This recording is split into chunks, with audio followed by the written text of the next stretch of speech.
International markets, my piece over the weekend was titled Blockchain, Cryptocurrencies and Avocados.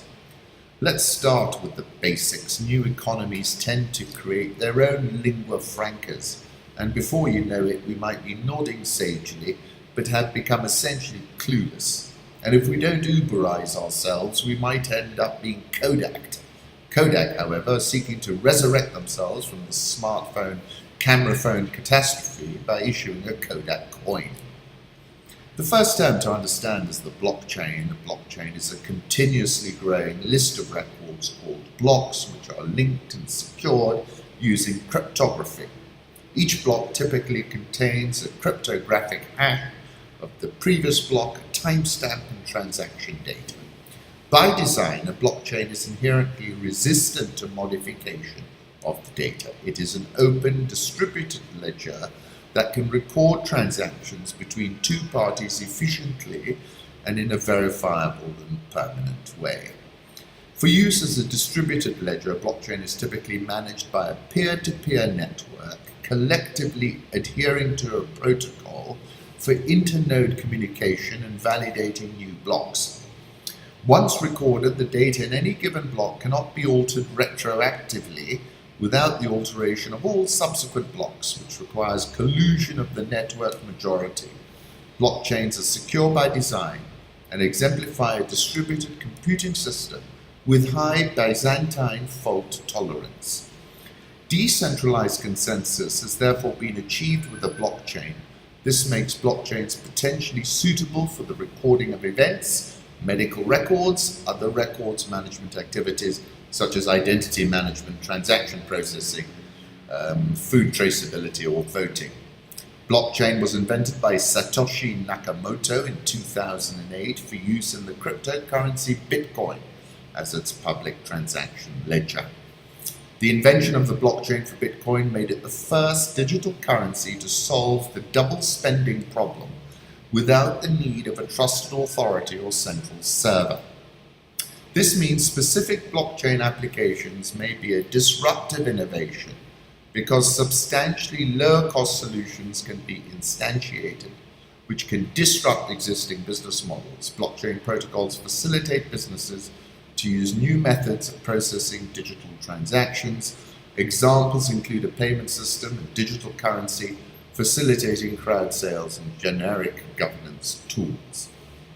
Here in Kenya, the application of the blockchain to the land register is a no-brainer. The land register would metasize from a situation where it has more holes than Swiss cheese to one where it is 100% tamper-proof. I have no doubt that the blockchain is a silver bullet, but the question is how long the incumbents can dodge the bullet.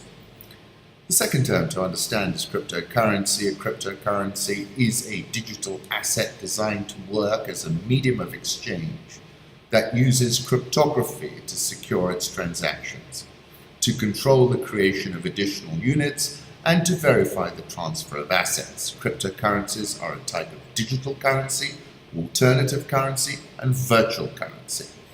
Cryptocurrencies use decentralized control as opposed to centralized electronic money and central banking systems. The decentralized control of each cryptocurrency works through a blockchain, which, as we know, is a public transaction database. Bitcoin, created in 2009, was the first decentralized cryptocurrency. Since then, over 3,500 cryptocurrencies have been created, if not more. The entire cryptocurrency market was valued at $5.5 billion in January 2015, $7.152 billion in January 2016, $18.34 billion in January 2017, $795.83 billion in January 2018, $249.15 billion on April the 4th this year, last valued at $379.83 billion. The price inflation witnessed between January 2017, $18.34 billion, which I might add was when I put a buy note out on Bitcoin, and January 2018, when it was valued at $795.83 billion, was the fastest price increase ever witnessed in the history of mankind. even surpassing the tulip mania of 400 years ago. At today's prices, cryptocurrency trades 24 hours a day, 7 days of the week, unlike the ordinary markets which take the weekend off.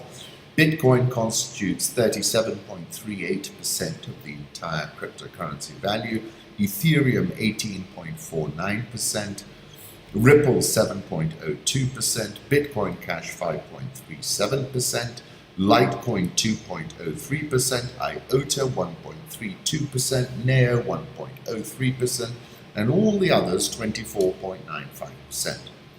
Now, when you see price inflation of the type cryptocurrency markets have witnessed, it of course creates a fever of speculation and a whole series of high-tech pump and dump schemes. In the cryptocurrency markets, it's a serious case of caveat emptor. At least 95% of the current crop of cryptocurrencies are going to be worth zero. The winners will produce an exponential parabolic return. Go remember that quote, parabola. To be a winner, the cryptocurrency needed to be first, like Bitcoin, which has a limited and finite number and therefore has a scarcity value, and maintain your credibility as the preeminent crypto, because Bitcoin is no longer about utility. For example, the block time for Ethereum is set between 14 and 15 seconds, while for Bitcoin it is 10 minutes. The rise of Ethereum is exactly around its utility and its platform. It is the preeminent digital capital markets platform for the crypto markets. Ripple is seeking to disrupt the global wholesale money transfer markets. Let me leave you with one final thought, and that is about velocity. Paul Virilio's speed now illuminates reality, whereas light once gave objects of the world their shape. Benedict Evans tweeted yesterday, the difference in tech is that the cycle time can be really fast. We went from IBM to Wintel to GAFA in 20-year jumps. That has tended to mean dominance turns to irrelevance faster than antitrust processes can diagnose, pick a remedy, and apply it. Hamid Rashid, the CEO of Fintera blockchain, said to me, Ali Khan, what took a decade to happen is happening in months in this new blockchain crypto economy. And on that closing note, I'm going to have an avocado, which seems to be what a lot of folks are wont to do these days. Bitcoin's volatility over the last 30 days is down to 69%, the lowest since last October, Charlie Bilello. These are cryptocurrency returns in 2018, again, it's from Charlie. Bitcoin has gone 153 days without a new high. The longest streak ever was 1,176. Charlie again. The 15-week symmetrical triangle is now the dominant classical chart construction in Bitcoin. The resolution of this configuration will determine the next significant trend. Peter Brent, who I follow.